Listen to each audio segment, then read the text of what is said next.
vessels at the Naval Dockyard in Lagos made a case for the Navy's impressive strides in the fight against piracy, oil theft, pipeline vandalization, and other security threats to be sustained in the interest of the nation. Has shown great foresight in nurturing the vision for this ship and her sister ship. It is even more heartwarming that you have not confined your efforts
of the planned period, which is a 2017 to 2020 planned period. At the end of it, we should have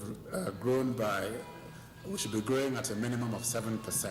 Payroll and nominal roll audits have also resulted in significant savings. The federal government has saved something close to 23 billion just by flushing out ghost workers and centralizing payments through integrated personnel and payment information systems, IPs, implementation of the accrual accounting system of bookkeeping, IPSAS, and integrated financial management system. Investment delays experienced in Nigeria's oil and gas industry is about being reversed with the return of transparency and measures towards accounting for every drop of crude oil extracted and exported from the country. This assurance came at the 2016 performance assessment of the Ministry of Petroleum Resources and its agencies. Energy correspondent Hawa Saliu Adama reports that the NNPC Chief Executive Officer assures that the collected and sustained reassessment of priorities which led to a turnout will be improved upon in coming years. Within the time frame that we've set, we're going to be looking at how to complete the regulation process.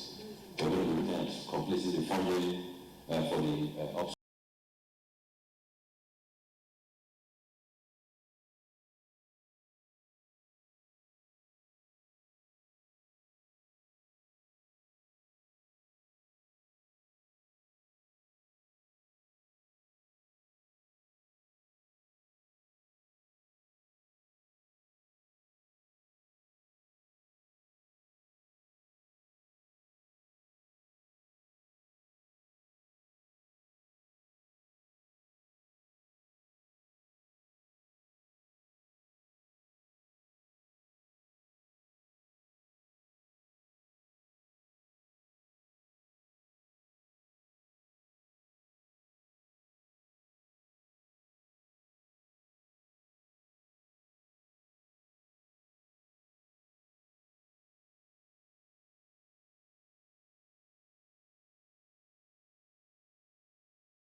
rejected President Buhari's appointment of Ibrahim Magu as chairman of the Economic and Financial Crimes Commission, EFCC.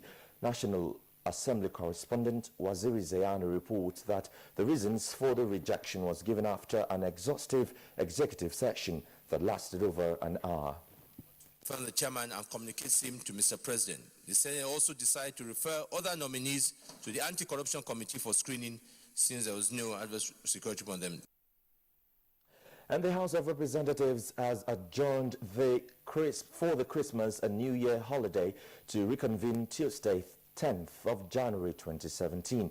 Before that, it passed at second reading a bill for an act to amend the Armed Forces Act of 2004 to make an appointment of service chiefs subject to the confirmation of the National Assembly. Members also resolved to meet with the Central Bank of Nigeria to ascertain total recoveries of looted funds and how to use them. To codify this, I capture it in the statute. For the retirement age of these officers, so that we can review it to also meet with what is obtained in other jurisdictions. At any given point in time, the police are overwhelmed, they will come into it. Now to say that a National Assembly will come in now and determine when the police are overwhelmed,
The rest of the program continues with Kinsley and Rhoda just after the break. If you hear a bomb explosion or gunshots of an active shooter, that might be a terror attack. At such times, always remember 3 action words. Run, hide, report. Don't try to run towards the terror scene to save the situation, because there might be a second bomb blast or another attack. Run far away and take cover. Make sure you are safe first. Yes, it is in our nature to sympathize over the hurt, but remember, only trained personnel can help in such situations. When in a secured environment, promptly call relevant authorities and help will come. For anonymous reporting, call 09630-3250-5 or 0813-2222-106. If you see something, say something. Nigeria unite against terrorism. This message is brought to you by the Federal Ministry of Information and Culture.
gas and clothing services.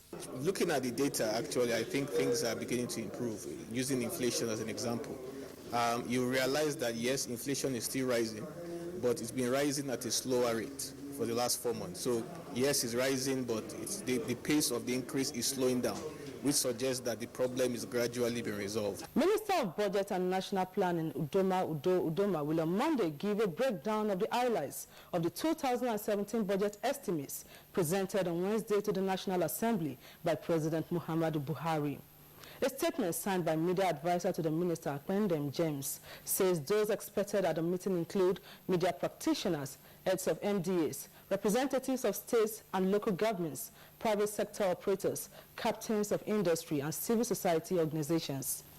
As the federal government intensifies efforts to recover unremitted operating surpluses by agencies and increase independent revenue, an additional sum of 793 million naira has been recovered from the 3 federal government agencies by the Recovery Committee set up 2 weeks ago by the Minister of Finance, Kemi Adeosun. The committee was tasked to recover unremitted 450 billion naira operating surpluses from federal revenue generating NDAs. According to a statement signed from the ministry, so far the cumulative total amount recovered is 1.44 billion naira, given the earlier recovery of 650 million naira from the Nigeria Shippers Council, even as several other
I'm Joy Uzo.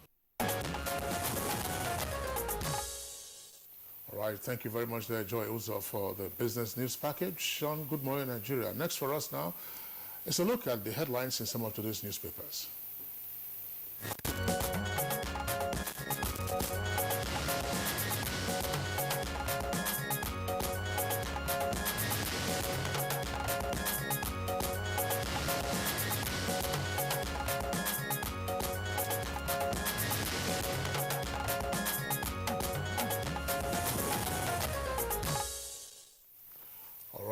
Baya Toyobi, the Good Morning Nigerian Super Reviewer, is here with us for today's edition. Baya, good morning and welcome to the program. Thank you, Kingsley. Good morning. Good morning, Rhoda. Good morning. Good morning, Nigeria.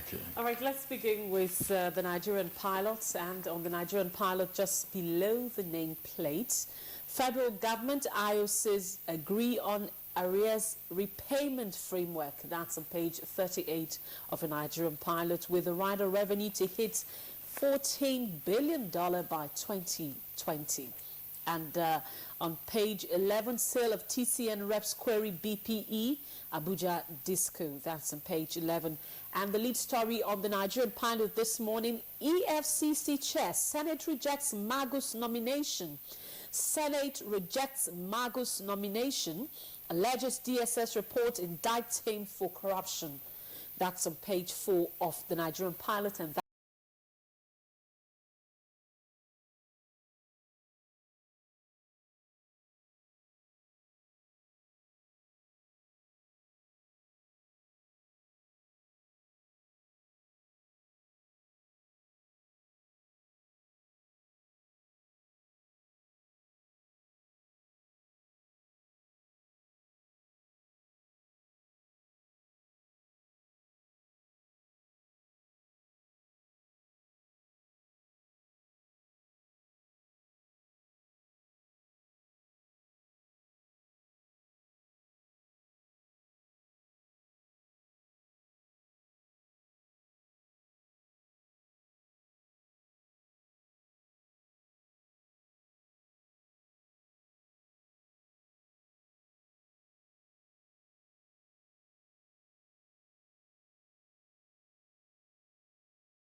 Second Hassan.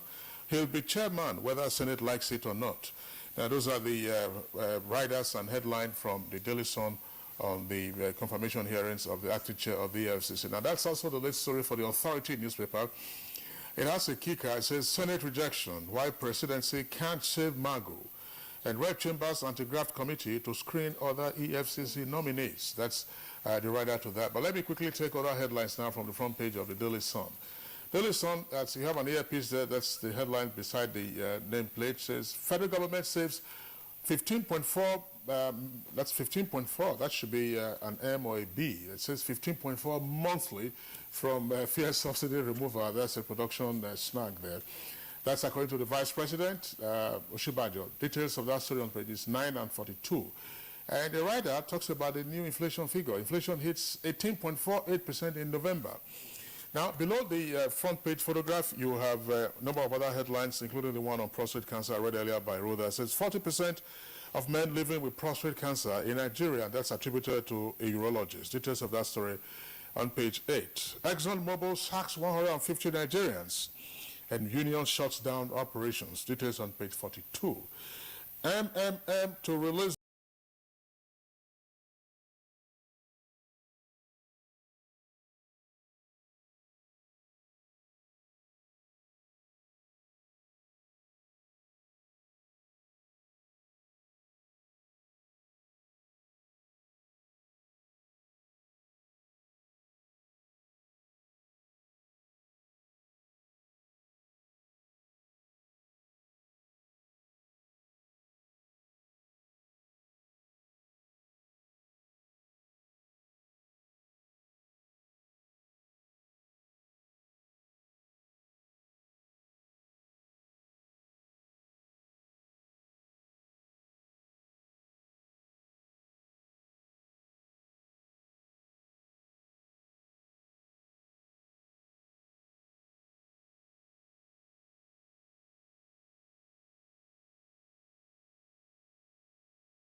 Ahmed, who had served as Under-Secretary General and Special Advisor to the former Secretary General in the 2015 Development Plan. She was also instrumental to the 2030 Agenda for Sustainable Developmental Goals.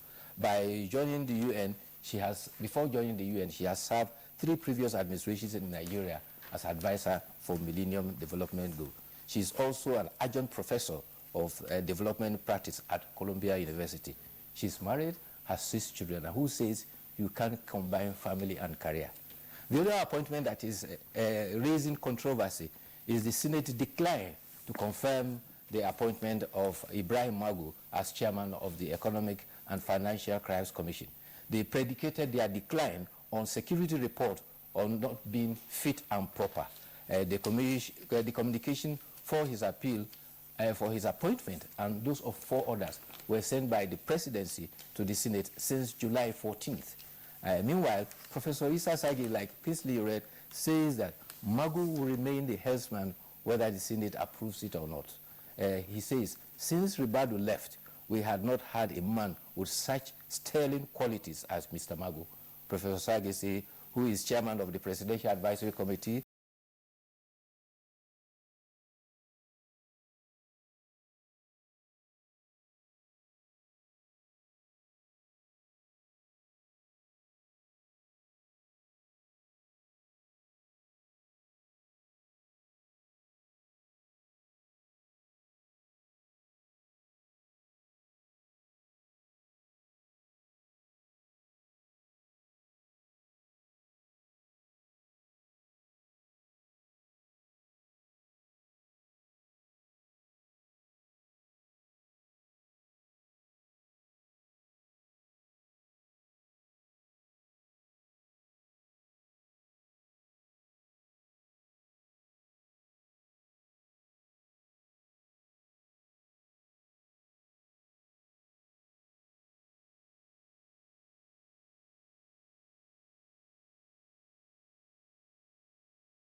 withdraws 5 million naira. Details of that on page 12. The federal government and states, as well as local governments, share 386.879.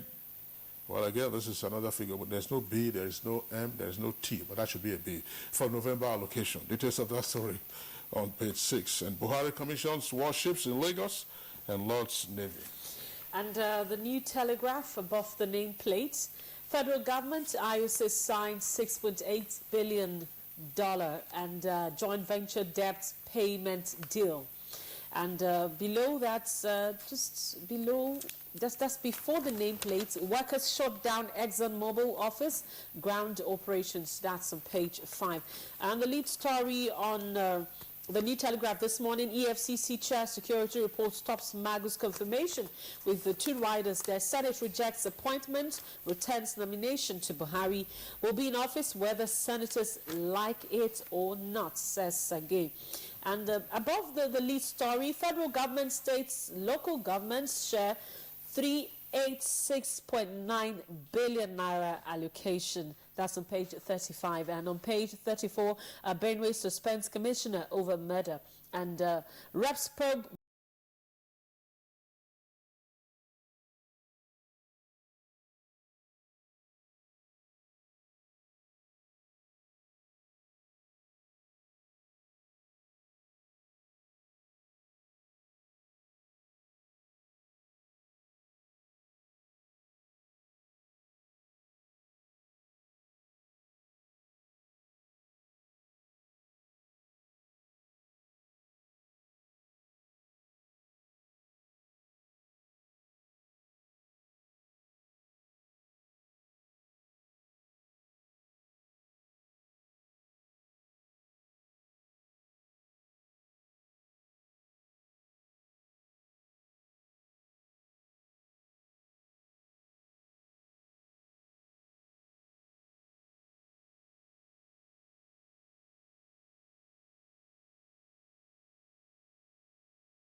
impersonation using a voice change technology to create a lie. It may be recalled that before the rerun election, Governor Nyesom Wike himself had flaunted an audio tape which he said contained allegations about evidence of police and INEC planning to rig the election. It's a case of the pot and the kettle calling each other black as far as election rigging are concerned. On the other hand, Governor Ayodele Fayose has visited a commercial bank and withdrawn money from his account that has now been unfrozen. This followed a ruling on Tuesday that the EFCC action freezing his account breached his fundamental human right. Governor Fayose went to the bank, served them the court order, presented the check to which the withdrawal was granted, and he took money.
But below that, if you look at the nameplate, you see that Amina Mohammed named UN Deputy Secretary General.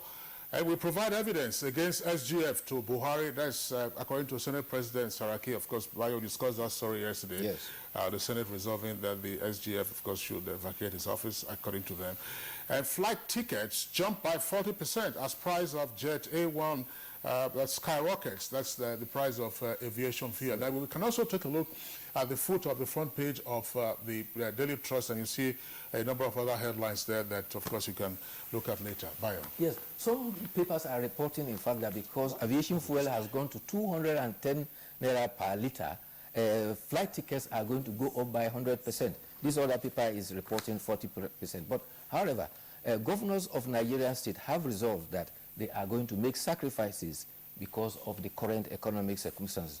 Governor Nasir El-Rufai, who briefed newsmen after a National Economic Council meeting, said, we are reducing our convoy. There's going to be a reduction also in excessive travel, and there will be a stopping of flamboyant dressing. He says, if you observe, private jet business is not thriving. It is because it is a deliberate decision we have taken. The National Economic Council was chaired by Vice President Yomi Osibajo. The one other issue that came up is also the measure of agencies that have duplicating functions.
Hello, dear. You've got the first signs of a sore throat. Yes, and I'm afraid it could be signs of a sore throat. Don't you worry. Just act immediately, but not with non-medicated throat sweets. Take an expert product. Take Strepsils.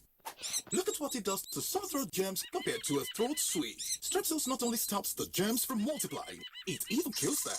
Thank you. Bye-bye, sore throat. Stop a sore throat early. Take Strepsils. Nigeria joins the rest of the world in going digital. This means Nigeria is moving from analog terrestrial TV broadcasting to digital. Now, digital broadcasting gives you clearer pictures, crystal clear sound, and a chance for more channels and more shows to watch. Digital TV is a whole new experience for you and a rich harvest of digital video for the nation. Come aboard, Nigeria going digital. Coming to Abuja soon.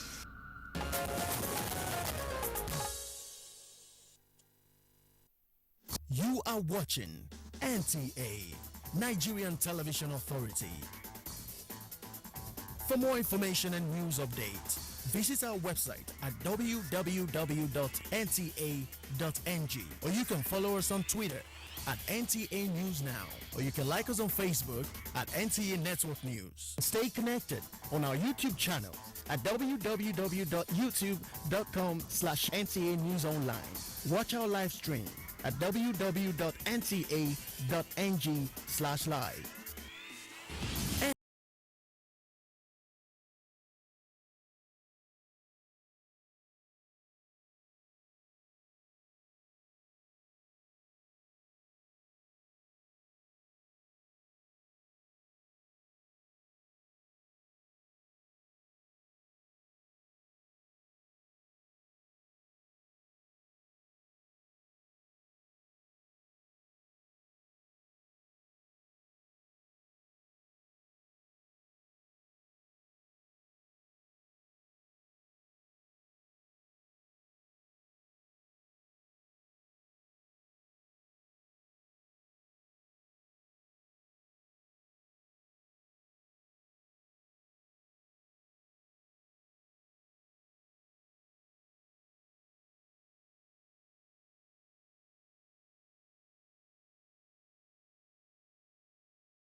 Okay, and then we also have with us in the studios today Dr. Ayodele Odushola, is Chief Economist and Director in charge of Strategy and Analysis of the UNDP Regional Bureau.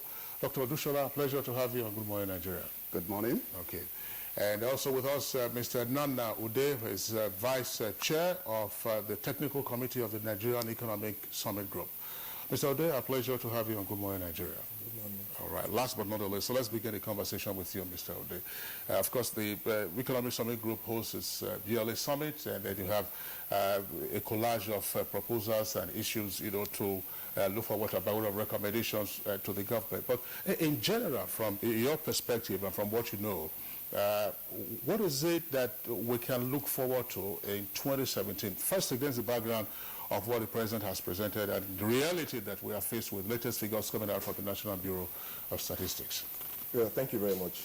The good news out of the President's speech as it relates to the Economic Summit is that there are 5 critical statements or significant statements in that budget speech that speak directly out of the summit recommendations. 1, we now have a national economic recovery and growth plan. We advocated that at the summit and insisted that it had to be ready before December. President announced it's now there. The President also announced that in 2017 there will be a stronger effort to have a handshake between fiscal and monetary policy. We pushed hard on that at the summit.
Directly to Economic Summit recommendations.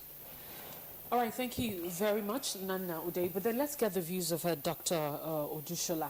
You just listened to Nina. These indices, the 5 of them that he's pointed out, of course, the national economic recovery, we're looking at close ties with fiscal and monetary. These are all the things the President has outlined, probably that could bring us out of this situation. But from your perspective, is that enough? Well, we've got to start from somewhere. It's really good and a cheery news that the President has really rolled out what the plans are. Essentially, there are a number of things that we need to do in the economy. But again, we've got to start from somewhere. What the government, has read in terms of the projections for 2017 seems to be in the right direction. But again, there are a number of things we need to put in place. There is no way you want to say you want to really reinvigorate the economy, you want to reflate the economy without having substantial concrete actions on those sectors that are considered to be driving the economy. And particularly, a number of things have been announced on agriculture, a number of things have been announced on what we call small-scale enterprises, especially the bailout, about 50 billion bailout that is supposed to be done on that. But essentially, and I think we're moving in the right direction. Nigeria has never been bereaved of fantastic budget pronouncements, but the missing link is implementation. My take is that now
do a lot in terms of adding this. And we need, because that is the driver of the economy, SME, because that's the one that can really employ many Nigerians at the same time. So we need to do more, if it's possible for us to really make sure this is effectively targeted. Now, I think as a strategy of implementation to really translate budget into concrete actions, we've done it in decades where we've not been able to really succeed in doing this.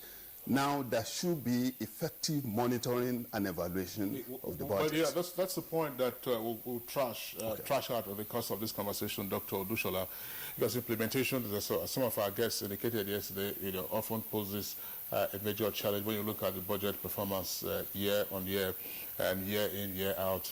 This is not a problem of the current administration. I mean, it's an inheritance.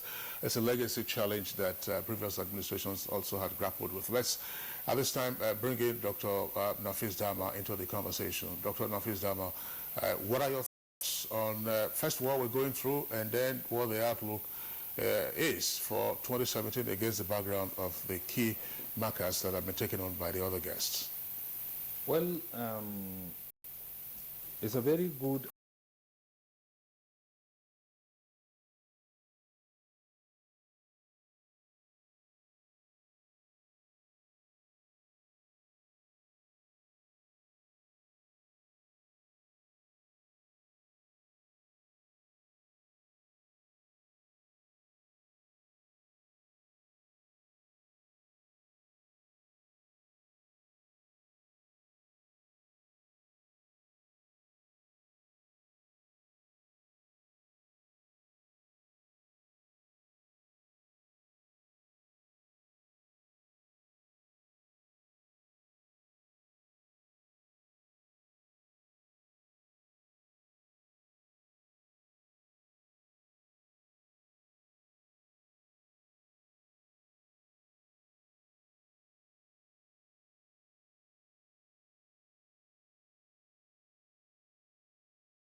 some element of credit, particularly the fact that is spending more than we have anticipated, even though there's a significant component of borrowing that will be used to finance the budget. But in reality, when you are in recession, particularly for an economy that is public sector driven like ours, the only option that is available is for the government to spend so much money so that it can put the economy back to the path of sustainable development and move out of the recession. But one key issue which is missing is that in the last 15, 20, 30 years, costing of projects in this country has been extremely on the high side when you compare the cost of a similar project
on an ad hoc basis. Look, the reality is that we have little resources at our disposal. And everybody is looking at us. And we have been crying that we need to have public-private partnership.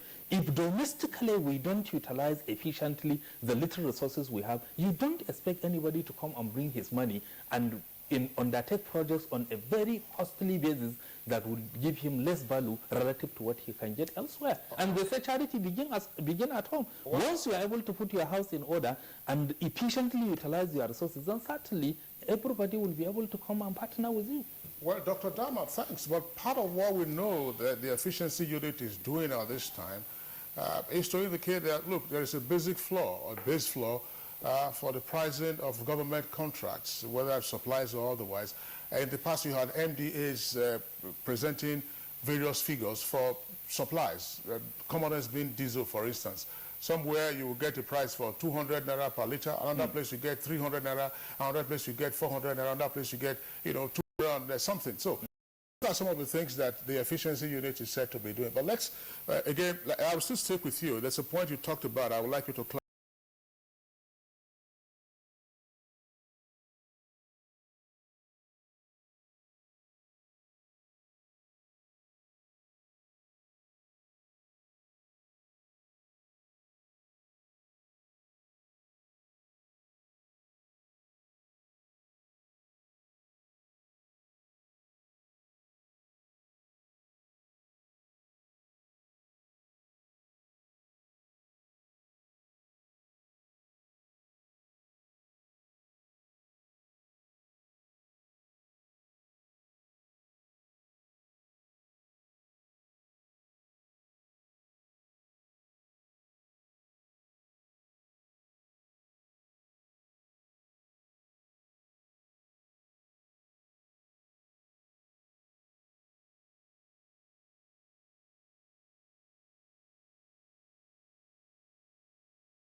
Of such blowing of the pipelines and the inability to achieve the anticipated crude production on the basis of that 2.2 million barrels. All right, thank you very much, Dr. Nafis Dama. Thank you for your thoughts there. But then let's get it back. Nana, all of these essentially, the increase in the budget is to set us on the path of recovery.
Are we not talking about savings? He told me about a project they were doing, and they had to save $40 million, even though it had budgeted money set aside for it.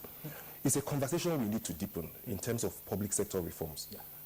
We have to deepen it. It's not something that you set up as an efficiency unit for, or you look at BPP. It's a sector-wide conversation. In each ministry, department, and agency. It's one discussion we must have at some point. Okay, now, back to your question. Sectors. Some sectors are already dangling as low-hanging fruits given the economic situation. I mean, whether we like it or not, we are moving towards a made-in-Nigeria environment. Yes. So what that then means is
to explode through kidnapping, armed robbery, prostitution.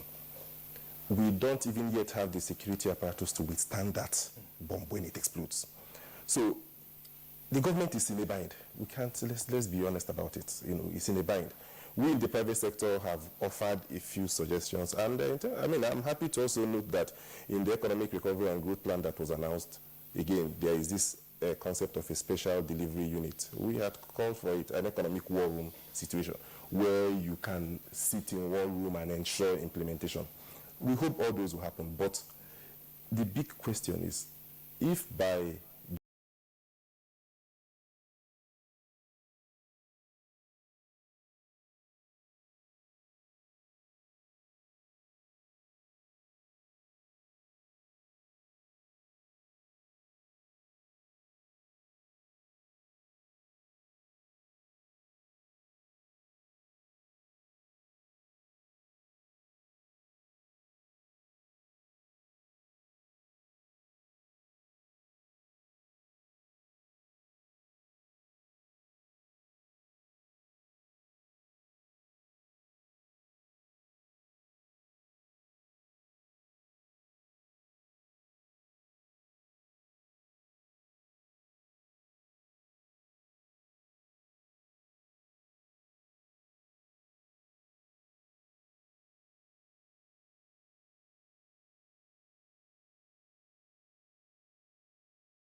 saccharine exclamations about what's going to happen from January 2017, or Mr. President is still going to bill before the National Assembly from next year, you know, that the recovery, you know, will begin. The National Assembly itself is already going on recess, and that's for the Christmas. We don't know when they are coming, when they will now begin proper work, when the budget will eventually be passed, and when, you know, key economic actors will begin to take a cue from the settled numbers. In other words, what becomes law for implementation, and therefore when the needed balm will come as a result of various activities kicking in From your perspective, nowadays saying, listen, by mid next year, perhaps, mid next year up to July, we should begin to have some deeper insights by way of conversation on what the key parameters would be or what the key indicators would be for the macroeconomic environment as well as other things. What is the realistic outlook that we can have beginning from the first quarter, getting onto the second quarter 2017? Well, thank you very much. Everything boils down on the quality of implementation.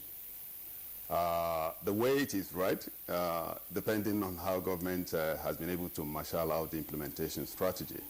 I have a strong belief that from first quarter, we could have some kind of improvement. But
credit at a very low rate. It has to be single digits. It's only a single-digit rate that will be able to propel the kind of productivity we're expecting in the manufacturing sector. And that is very important. It is SMEs that create jobs, not the big ones. So once we are able to support the small-scale enterprises, then we will be able to really hit the target in terms of creating the job. Now, the special intervention program that the government has put in place is quite laudable, it's good, it's excellent. But my experience is that because I have monitored this all over African countries and including some Latin American countries that have got the best in terms of conditional cash transfer and a lot of targeting. It has to be targeted. Now, we have to use this special program to create jobs for the youths. The special program is just to say, okay, you guys that are currently unemployed, we need to get you employed by making sure you have at least minimum wage that you can pay to them for them to rekindle the economy. This is very, very important. This is something that can easily move in the right direction.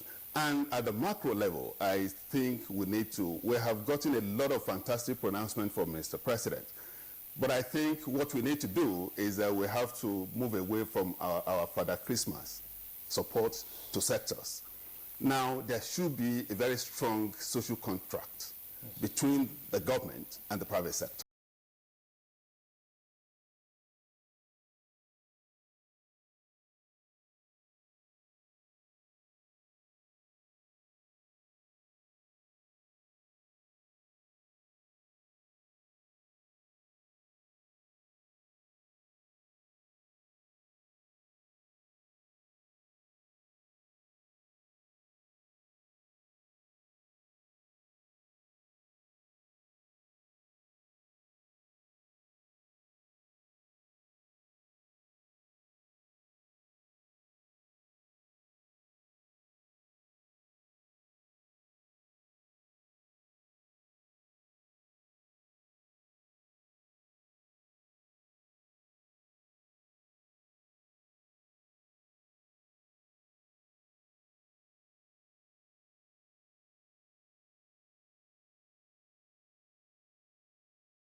from the implementation ministries because of what we call conflict of interest. It is very important, and this is where we can really make a lot of bent in making sure we translate these laudable programs indicated in the budget into concrete development outcomes in Nigeria. Thank you very much, Dr. Odushola. But then, Dr. Nafith Nadam, I'd like you to take it up from where he just stopped, saying that a lot of times we're always looking at the input, what we have put in, but then nobody's saying what is the outcome, you know, of what we have also put in. And also, private-public partnership is very key. We keep talking about that. The president has said so. What is this kind of relationship meant to be, and what could be the possible outcome?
Outcomes defined, and then monitoring and evaluation framework clearly detached, so that you can be able to see what is the anticipated possible benefits associated with spending so quantum of money towards a given project or program.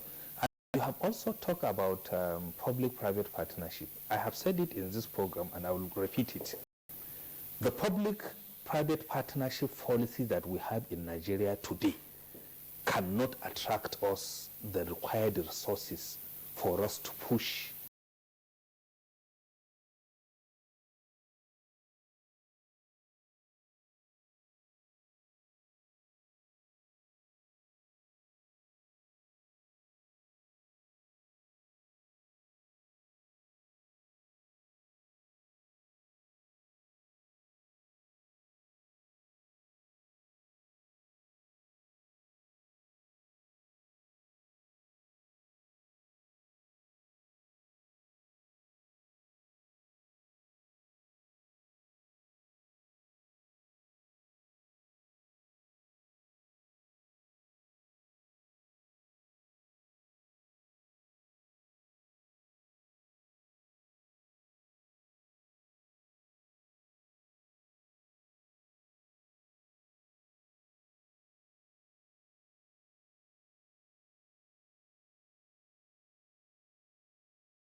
contradiction. Go to any African country, take a kilometer of road in this country, compare its cost to similar kilometer of road with the same terrain in any African country. Believe me, you will find that we may be twice costlier relative to what is happening in those countries. Dr. Dama, let's bring that down and then see how it plays out. Is that necessarily the reason why we do not have an appreciable percentage of budget implementation year after year? Because in most cases, you know, we hardly ever achieve 60%, or even, to be generous, 50% at the federal level. States often fare worse. Is it the cost factor in implementing the budget, or what is wrong that, you know, MDAs are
water supply, to provide irrigation, and to provide maybe hydroelectricity. Now, what are the complementary support and implementation framework put in place to make sure that the relevant state governments, where those dams are being undertaken, provide an aspect of this, possibly reticulation of the water supply component, so that if the project is likely to take 7 to 8 years, with that complementary support and cooperation and coordination, it will take 3 to 4 years. We don't have that in this country. And unfortunately, if we don't put a framework to make sure that we are working at the 3 tiers of government toward achieving one objective, with each of the 3 tiers making a contribution towards the successful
we still do have a framework that is supposed to be that collaboration. Like yesterday, the National Economic Council met. It's between the federal government and the states. They meet, I think, every quarter. They come up with resolutions that indicate a kind of collaboration between the federal and the state government. But it does not deliver on it. Why? I mean, we cannot successfully analyze Nigeria's economic situation without discussing the capacity of the public sector in the federal and the state government to deliver on economic development.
We just have to have a medium-term development plan that can give us a blueprint of where the government is heading. So that's happening. I hope that by the end of the first quarter, that document should be ready. And being part of the team that did that work, we insisted on clear implementation guidelines. Also noting, like I have said, that unless we embark on governance reforms, we will still draft a document like NEEDS. We will have a document like the 7-point agenda. We'll have a document like the transformation agenda, Vision 2020, and then a medium development plan that we will discuss in the next 2-3 years and begin to write another one. All right, thank you very much, Nina. Dr. Odushola, I'd like to also get your perspective on that. Well, thank you. Like I always say, the missing link is implementation. And the best thing is for us to really energize the frameworks in place to really ensure implementation is done accordingly. We have the National Economic Council, we have the Joint Planning Board. These are the institutions that are already in place, and they are constitutional institutions that we could bring together to harmonize the budget at the state level as well as the federal level. Because Nigeria, being a federal system, needs a consolidated budgeting system. Because if the government is going on the right side, and the federal government is going on the right direction, and the state governments are going on the left direction, then it creates some kind of contradiction. And in macroeconomic management,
are there. We should not forget that once the public service borrows extensively from the private sector, it crowds out the investment opportunity in the private sector. So, because they are all participating within the economy, the government should try as much as possible to balance that so that it does not deny business enterprises, the private sector, having access to finance in the banking system. So I think that's one thing we have to do, because without that, it's very difficult for us to really move forward in terms of rekindling the economy. And at the same time, the president has mentioned that strong coordination between fiscal and monetary policy is going to be done. But I think they need to be committed to it this time around, because an inflation rate of close to 19% does not augur well. Well, the poverty rate is quite high, where the unemployment rate is quite high.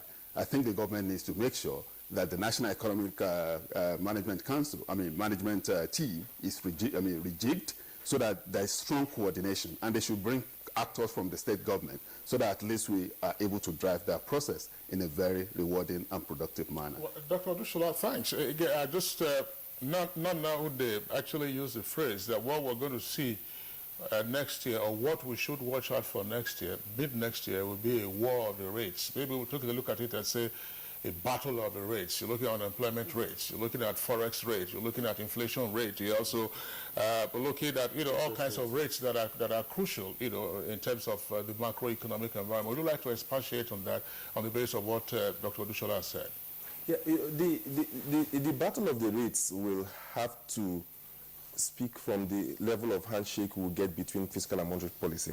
If we're able to, like he said, have a good alignment between fiscal and monetary policy, then you can now have a hold. It's like being in a room and there's a whirlwind outside blowing in debris, and all you're trying to do is to pack it out, and then more are coming in. Just shut the windows first, and then begin to clean up your room. So when we have that alignment between fiscal and monetary policy, then we would have shut the windows and now begin to identify which levers to pull at which point to begin to tweak them and then begin to reverse the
But then I'd like to also pick up something from what you said earlier when the program started. You said one of the actions that was aligned was the issue action on the Niger Delta. And I'd like Dr. Nafis Nadam to also speak to that. You spoke on that earlier, but I'd like you to elaborate on it. For a budget estimate of 42.5, dollar per barrel, and of course 2.2 million per day. How realistic is this, looking at the security situation over there? Well, the reality is that arising from some harmonization achieved in OPEC, the prices of crude oil have risen to over $50 per barrel, which is way above the benchmark of what we have, which is $42 per barrel. But the reality is that our local production is still hamstrung, and I hope and pray possibly we will have settlement in the Niger Delta to be able to achieve that 2.2 million barrels production. I hope and pray, but if there is any problem relating to that we cannot achieve that outcome, then certainly it will have a denting effect on the anticipated inflow from the oil production. But one other thing that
That's the message it's passing across. But essentially, I think since, as you have rightly said, subsidy has been removed, it's only petroleum products. Nigeria, again, the Brent oil being one of the best globally in terms of the least cost of production anywhere in the world. And I think it's strong enough to attract foreign investors. But again, what we need to do is just to make sure the regulatory framework through which they operate, the climate through which they operate, it's really, really addressed so that all the bottlenecks are addressed. But essentially, I think we need to do a lot in terms of making sure that there is predictability in that particular sector. And at the same time, the current discussion and dialogue with the Niger Delta community is strengthened, because we need to do that and we need to build relevant institutions. And I know in 2006, we published the Niger Delta Human Development Report, which I co-led. On the basis of that, it's clear what we need to do to really make sure these dialogue issues are really entrenched.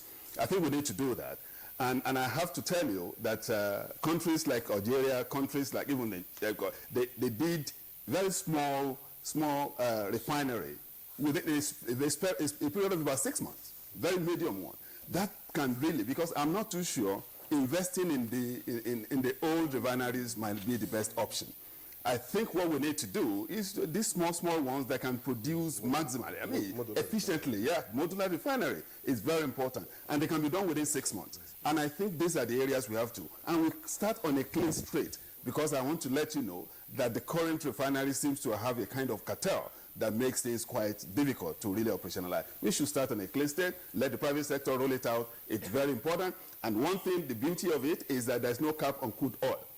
You can produce, you can refine here and sell the refined product outside the country. It gives you foreign exchange earning. That's the kind of thing we're looking for. That's the question. Do we have an indication that this is likely to roll out sometime in 2017, or it's on the blocks and then we are, sorry, on the blocks, right? Yes, on the blocks, and then we say, look, 2018, 2019, we're going to accelerate our local capacity for refining. In fact, that's my expectation from the Minister of State for Petroleum Resources.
Dr. Dama is on point.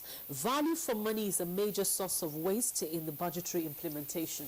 Ortega has this, we hope there will not be another budget padding this time. That's been the pledge from both the executive and the legislative branches of government. Now let's return to Dr. Nafis Dama. Dr. Nafis Dama, I mean, experts, including yourself, are agreed on the fact that, look, one of the ways to get out of recession is to put money in the hands of the people so they can spend. How do you stimulate aggregate demand when we are still having this war or this battle of the rates, battle of forex, battle of inflation, battle of unemployment, and then recession? This is the third one, and some prognosis indicates a fourth. But assuming at this level now, where we are, how do we stimulate aggregate demand so that, you know, people have money in their hands and spend, and the economy begins to grow in 2017? Thank you very much. Like I have said earlier, if you look at the various projects and programs that the government seems to be interested in doing, the quantum of money that has been given for infrastructure is quite high. And significantly, whenever you spend so much on infrastructure, it employs a lot of people, and that goes a long way in generating income.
Industry is doing, which is a very good thing. Perhaps it is realistic if we can extend the outgrower scheme beyond rice and maize to virtually every agricultural commodity that is being produced in this country. What should be the role of the states in what you're just describing? Well, the states are partners, each and every state, and I'm very happy that you have asked this question. Each of the states have Ministry of Trade and Cooperatives. And it's unfortunate that most of the states, individuals that are engaging in small and medium activities, the states have not yet organized them into cooperatives. I think it is important for the state governments to organize every single small and medium enterprise active participant into cooperatives so that relationship with the federal agencies will be much easier on the basis of those cooperatives, and therefore channeling resources will be easier, accountability will be enhanced, so that at the end of the day, when you have that, so much money will go into the hands of individuals through the cooperatives that will stimulate aggregate demand, and that will go a long way in reflecting the economy and moving it out of the all right, thank you very much, Dr. Nafis Dama. But then let's just quickly get your closing thoughts on this, on the projections for our outlook for the 2017 economic year. I am very, very optimistic that we are going to move out of recession possibly within this 2017.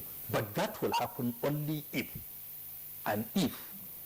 there is commitment on the part of the federal government to fully implement its ambitious budget programs. There is synergy on the part of the state government through the instrumentality of the National Economic Council.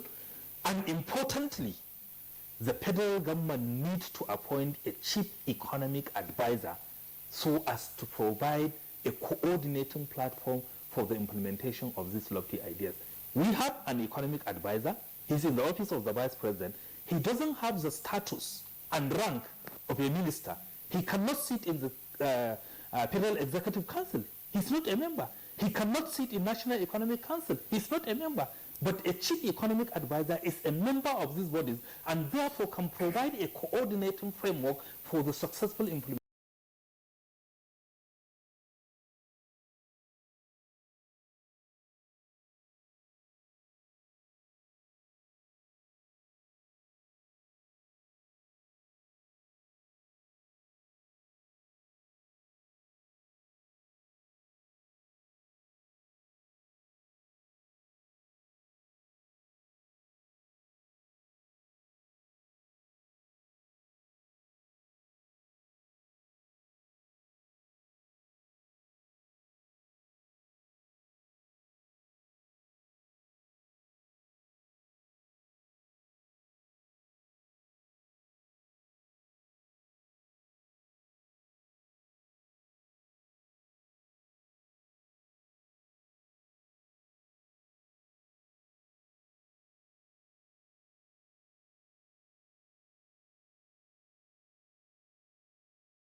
arena is still there, but we need to take advantage of what is happening in the global community.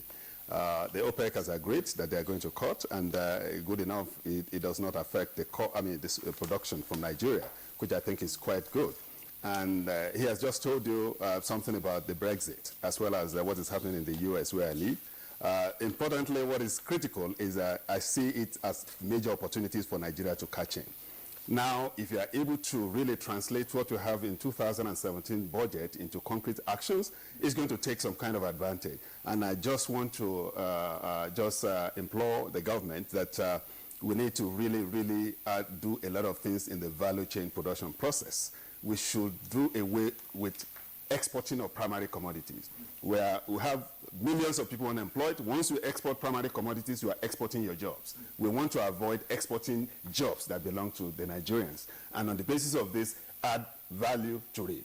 One product, for instance, let me just tell you, by adding value to the crude oil, you have more or less the production space, the product space between crude oil and the refined petroleum has more than 10 to 15 products, which create job on its own, directly and indirectly. And this is the kind of thing we can use to reinflate the economy.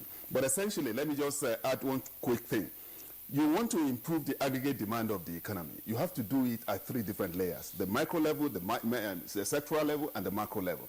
The government has mentioned a lot of things about the micro level. The school feeding program.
Fallen and vanquished at your shameful display. This week on your award-winning comedy series, Professor John Bull, starring Kanayo Okanayo, Mercy Johnson, Queen Mokoye, Yomi Fashlanso, Goose Baba. I'd like to see Mr. Udo Eto.